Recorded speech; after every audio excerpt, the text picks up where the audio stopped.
Hello friends, welcome to கல்டா info Tamil. இந்த உலகத்தில் இருக்கக்கூடிய ரொம்பவும் சூப்பரான கண்டுபிடிப்பு அப்படின்னா இந்த பிரிட்ஜை சொல்லலாம். இந்த பிரிட்ஜஸ் எல்லாமே பல கைவிடப்பட்ட சிட்டிஸை ஒன்றா சேர்த்துருக்கு. அது மட்டும் இல்லாமல் இந்த பிரிட்ஜஸுடைய கட்டமைப்பு ஒரு சில நாடுகளில் ரொம்பவே வித்தியாசமானதும் சூப்பராகவும் இருக்கும். இந்த பிரிட்ஜஸை பற்றி தான் இந்த வீடியோவில் பார்க்க போகிறீங்க. இந்த வீடியோ செம்ம இன்ட்ரெஸ்டிங்காக இருக்கும். அதனால் ஸ்கிப் பண்ணாமல் முழுசாக பாருங்கள். இன்றைக்கான வீடியோட கொஸ்டின் அப்படின்னா, நீங்கள் என்ன போர்ட் ஆஃப் ஸ்கூல் படிக்கிறீங்க அப்படின்னு கமெண்ட்டில் சொல்லுங்கள். அதாவது ஸ்டேட் போர்டா, மெட்ரிக்கா, சிபிஎஸ்சியா அப்படின்னு கமெண்ட்டில் சொல்லுங்கள். வீடியோக்குள்ளே போகிறதுக்கு முன்னாடி இந்த வீடியோ லைக் பண்ணி என்னோட சேனலையும் சப்ஸ்கிரைப் பண்ணிங்க அப்படின்னா எனக்கு அடுத்தடுத்த வீடியோ பண்ணுறதுக்கான என்கரேஜ்மெண்ட்டாக இருக்கும். வாங்க வீடியோக்குள்ளே போகலாம். முதல்ல நீங்கள் பார்க்க போகிறது இவ்வளோ நீளமான கனடாவில் இருக்கக்கூடிய கன்ஃபெடரேஷன் பிரிட்ஜ். கனடாவில் கனெக்ட் பண்ணவே முடியாது அப்படின்னு சொல்லப்பட்ட பிரின்ஸ் எட்வர்ட் ஐலாண்டையும் நியூ பிரான்ஸ்விக் அப்படிங்கிற இந்த ரெண்டு இடத்தையும் இந்த நீளமான பிரிட்ஜ் மூலமாக கனெக்ட் பண்ணியிருக்காங்க. ஐஸால் கவர் பண்ணப்பட்ட இந்த தண்ணியில் கட்டப்பட்ட மிகவும் நீளமான பிரிட்ஜ் அப்படின்னா இந்த பிரிட்ஜ் தான் சொல்கிறாங்க. இந்த பிரிட்ஜை ஒரு சக்ஸஸ்ஃபுல்லான கனடாவுடைய கட்டிடவியலாக பார்க்குறாங்க. இந்த பிரிட்ஜை கட்டி முடிக்கிறதுக்கு 4 வருஷம் தேவைப்பட்டிருக்கு. 4 வருஷம் கடினமான வேலை மூலமாக ஒர்க்கர்ஸ் இந்த பிரிட்ஜை கட்டி முடிச்சிருக்கிறாங்க. இந்த பிரிட்ஜை கட்டி முடிக்கிறதுக்கு $1 பில்லியன் தேவைப்பட்டிருக்கு. அதாவது நம்ம ஊர் மதிப்புக்கு 100 கோடி ரூபாய். இந்த நாட்டுடைய முக்கியமான டிரான்ஸ்போர்ட்டேஷன் லிங்க் அப்படின்னா இந்த பிரிட்ஜை தான் சொல்கிறாங்க. இந்த பிரிட்ஜை பார்த்துட்டு இப்போ நிறைய டூரிஸ்ட் இந்த இடத்துக்கு வராங்களாம். இந்த பிரிட்ஜ் லோக்கல் எக்கனாமியை கூட பூஸ்ட் பண்ணியிருக்குங்க. இந்த இடத்துல டிராஃபிக் ஜாம் இல்லாமல் இருக்கணும் அப்படிங்கிறதுக்காக இந்த பிரிட்ஜுக்கு முன்னாடியே இந்த ரீஜியன்ஸை ரீஷேப் பண்ணியிருக்காங்க. இதனால டிராஃபிக் இல்லாமல் ரொம்பவே ஸ்மூத்தாக இந்த பிரிட்ஜை நம்மளால் கிராஸ் பண்ண முடியுமா. அடுத்ததான் நீங்கள் பார்த்துட்டு இருக்கிறது இந்த ஒரு பிரிட்ஜ் தாங்க. பார்க்கறதுக்கே ரொம்ப பயங்கரமாக இருக்குல்ல. மரண பயத்தை ஏற்படுத்துகிற இந்த பிரிட்ஜில் மக்கள் யாருமே ட்ராவல் பண்ணக்கூடாது அப்படின்னு சொன்னாலும் கூட இல்லீகலாக இந்த இடத்துல ட்ராவல் பண்ணுறதுக்கு அலோவ் பண்ணுறாங்க. மரக்கட்டைகளையும் மெட்டல்ஸையும் வச்சு தான் இந்த பிரிட்ஜை உருவாக்கியிருக்காங்க. இந்த பிரிட்ஜ் போக போக இந்த மாதிரி வளைஞ்சு நெளிஞ்சு போகிற மாதிரி ஆகிருச்சுங்க. அதனால் இதில் ட்ராவல் பண்ணுறதே அபாயகரமானதாக இருக்கும். ரொம்பவும் ஹைட்டில் இருக்கக்கூடிய இந்த பிரிட்ஜில் ட்ராவல் பண்ணுறதுக்கு ரொம்ப பயங்கரமாக இருக்குமாங்க. ஆனாலும் ஒரு அட்வென்ச்சரஸான ஃபீல்காக மக்கள் இதில் ட்ரைவ் பண்ணுறதுக்கும் வராங்களாம். அடுத்ததான் நீங்கள் பார்க்க போகிறது டவர் பிரிட்ஜ். இது லண்டனில் இங்கிலாண்டில் தாங்க அமைஞ்சிருக்கு. இது ஒரு ஹிஸ்டாரிக் லேண்ட்மார்க்குன்னு சொல்கிறாங்க. இந்த பிரிட்ஜில் 2 ஸ்ட்ரக்சர் இருக்குங்க. அதாவது 2 டவர்ஸ் இருக்குது. 2 டவர்ஸுமே 200 அடி வரைக்கும் உயரத்தில் கட்டியிருக்காங்க. இந்த 2 டவரையும் ஜாயின் பண்ணுற மாதிரி 2 பிரிட்ஜை இந்த ரிவருக்கு மேலே இந்த 2 டவரையும் கனெக்ட் பண்ணுற மாதிரி கட்டியிருக்காங்க. மேலே இருக்கிற பிரிட்ஜும் கீழே இருக்கிற பிரிட்ஜும் 800 அடி வரைக்கும் நீளத்தில் இருக்கும். அதனுடைய அகலம் பார்த்துக்கிட்டிங்கன்னா 250 அடி வரைக்கும் இருக்குமா. மேலே இருக்கிற பிரிட்ஜில் மட்டும்தான் பெடஸ்ட்ரியன்ஸை அலோவ் பண்ணுறாங்க. அதாவது நடந்து போறவங்க இருப்பாங்க இல்லையா, அந்த பிரிட்ஜை எக்ஸ்ப்ளோர் பண்ண வரவங்க, இந்த மாதிரி உள்ளவங்களை மேலே இருக்கிற பிரிட்ஜில் அலோவ் பண்ணுவாங்க. கீழே இருக்கிற பிரிட்ஜில் அலோவ் பண்ண மாட்டாங்க. கீழே இருக்கிற பிரிட்ஜில் வெஹிக்கிள்ஸ் மட்டும்தான் போயிட்டு வந்துட்டு இருக்குமாங்க. இன்கேஸ் அந்த ரிவரில் போகிற கப்பல் உயரமானதாக இருந்தது அப்படின்னா கீழே இருக்கிற பிரிட்ஜை மேலே தூக்குற மாதிரியான ஒரு மெக்கானிசமாக அந்த பிரிட்ஜில் கொடுத்து தான் கட்டியிருக்காங்க. அதனால கரெக்டாக போட் வரும்போது 2 சைட்லையும் செக் போஸ்ட் மாதிரி போட்டு வெஹிக்கிள்ஸை கொஞ்ச நேரம் ஹோல்ட் பண்ணி வச்சு அந்த பிரிட்ஜை மேலே தூக்குவாங்க. இது மூலமாக அந்த கப்பல் ஒரு சைடில் இருந்து இன்னொரு சைடு போயிடுமாங்க. அதுக்கப்புறம் நார்மலாக அந்த பிரிட்ஜை ஒரே மாதிரி ஈவனாக்கிட்டு அதுக்கப்புறமா வெஹிக்கிள்ஸ் அலோவ் பண்ணுவாங்களாம். நிறைய மக்கள் மேலே இருக்கிற அந்த பிரிட்ஜில் நடந்து வந்து அந்த இடத்த எக்ஸ்ப்ளோர் பண்ணுவாங்களாங்க. அதில் கிளாஸ் பிரிட்ஜ் கூட கொடுத்துருக்குறாங்க. அதனால கீழே இருக்கிற ரிவரை பார்க்க முடியும், கீழே இருக்கிற பிரிட்ஜில் போகிற வெஹிக்கிள்ஸை பார்க்க முடியும். மேலே இருக்கிற பிரிட்ஜில் இருந்து கீழே பார்க்குறது ரொம்பவே சூப்பரான எக்ஸ்பீரியன்ஸாக இருக்கும். அப்படிங்கிறதுக்காகவே நிறைய டூரிஸ்டர்ஸ் இந்த இடத்துக்கு வராங்க. அடுத்ததான் நீங்கள் பார்க்க போகிறது கோல்டன் பிரிட்ஜ், பனா ஹில்ஸ், வியட்நாம்.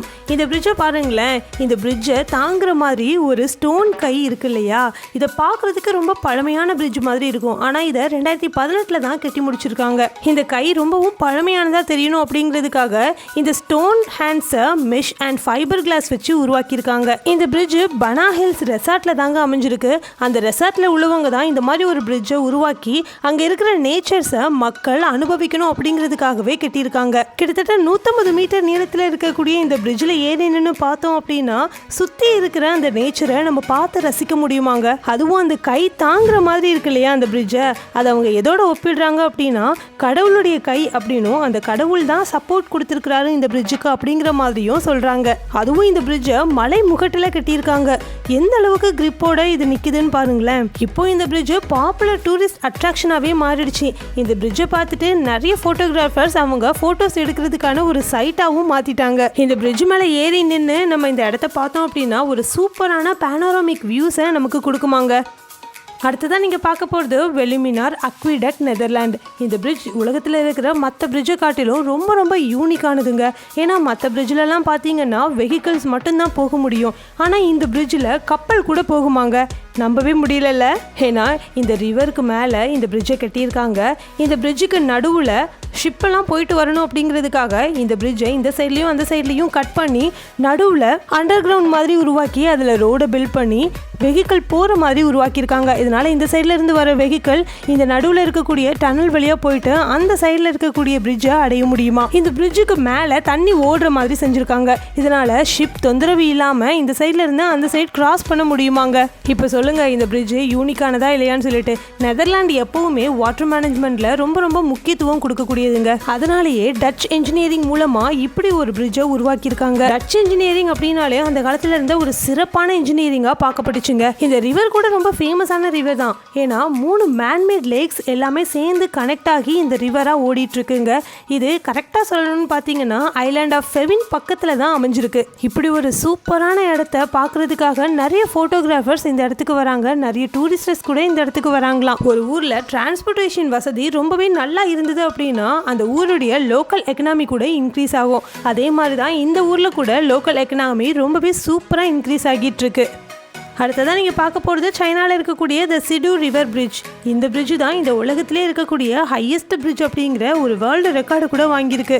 இந்த பிரிட்ஜு 2009 தான் ஓப்பன் பண்ணியிருக்காங்க. இதில் 2 மவுண்டன் இருக்குது. இந்த 2 மவுண்டனுடைய பீக்கில் தான் இந்த பிரிட்ஜை கட்டியிருக்காங்க. இந்த பிரிட்ஜுடைய ஹைட்டுன்னு மட்டும் பார்த்துக்கிட்டிங்க அப்படின்னா கிரவுண்ட் லெவலில் இருந்து 1600 அடி உயரத்தில் அமைஞ்சிருக்காங்க. இந்த பிரிட்ஜுக்கு முன்னாடி த ஹையோ ஜார்ஜ் பைப்லைன் பிரிட்ஜ், அதாவது பப்புவா நியூகினியில் தான் இந்த பிரிட்ஜ் இருக்குது. இதுதான் இந்த உலகத்திலே ஹையஸ்ட் பிரிட்ஜ் அப்படிங்கிற வேர்ல்ட் ரெக்கார்டை வச்சிருந்தது. அதை முறியடிக்கிற விதமா இப்படி ஒரு பிரிட்ஜை கட்டியிருக்காங்க. சைனான்னு எடுத்துக்கிட்டா எல்லா விஷயத்தையுமே பிரம்மாண்டமா பண்ணுவாங்க. அவங்களுடைய கட்டிடக்கலையா இருக்கட்டும் எல்லாமே சூப்பரா இருக்குங்க. அது மாதிரி தான் இந்த ஒரு பிரிட்ஜையும் உருவாக்கியிருக்காங்க. இது சைனால இருக்கக்கூடிய நிறைய கைவிடப்பட்ட ரீஜியன்ஸ்லாம் இருக்கும் இல்லையா, அது எல்லாத்தையுமே கனெக்ட் பண்ணுது. இதனால அந்த இடத்துக்குலாம் நம்ம டிராவல் பண்றதும் டிரான்ஸ்போர்ட் பண்றதும் ரொம்ப ஈஸியா மாறி இருக்கு. இதுக்கு முன்னாடி பார்த்தீங்கன்னா அந்த ரீஜியன்ஸை தொடர்பு கொள்றதே ரொம்ப கஷ்டமா இருந்தது.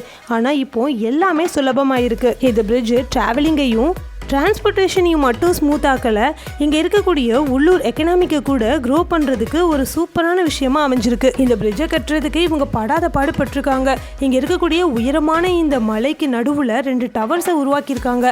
இதை தாங்குற விதமாக இந்த டவர்ஸை உருவாக்கி அதுக்கு மேலே இந்த பிரிட்ஜை கட்டியிருக்காங்க. ஹைட்டை பார்த்து பயப்படுறவங்களா இருந்தீங்கன்னா இந்த பிரிட்ஜுக்கு போயிடாதீங்க. ஆனால் இது ஒரு சூப்பரான பிரிட்ஜுங்க. இப்போ உங்களுக்கு எல்லாருக்கும் பிடிச்ச செக்ஷன் வந்தாச்சு. அதாங்க உங்கள் கமெண்ட்ஸ்லாம் ரிப்ளை பண்ண போகிறோம். வாங்க நம்ம சப்ஸ்கிரைபர்ஸ் என்ன கமெண்ட்ஸ் பண்ணியிருக்காங்கன்னு பார்க்கலாம்.